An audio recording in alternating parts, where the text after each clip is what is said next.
Angelina dërgjona i këtë herë shënon një tjetër datë të veçantë në kalendarin e saj pasi feston ditëlindjen e 24-të. Këngëtarja ka postuar këtë foto ku i uron vetes ditëlindjen, pa harruar të shënojë se ndihet e bekuar. Dhe në fakt, Zoti është treguar goxha bujar me Angelinën, edhe 100 vjeç. Dua Lipa vazhdon të jetë shqiptarja e radhës që po korr sukses ndërkombëtar. Këngëtarja po kalon sukses pas suksesi dhe i fundit është nominimi në British Award 2017 për çmimin e kritikës. Një talent si ajo me siguri është njëra ndër favoritet për këtë çmim. Suksese tua. Këngëtarja Era Istrefi përveç të tjera është dalluar edhe për lukun kameleon. Flokët e saj i kemi parë të verdhë, rozë dhe tani gri.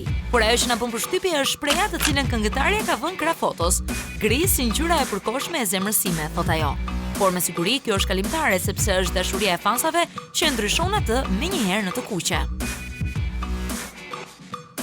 E dini që Noisy nuk ishte qenë më parë në Paris? Kjo është hera e parë që reperi ndodhet midis Parisit dhe shë nga afër kullën e famshme e Eiffel. Përshtypja, më në fund e pash nga afër, goxha hekur, shkruan ai me shaka. Noisy nuk qenë ka romantik.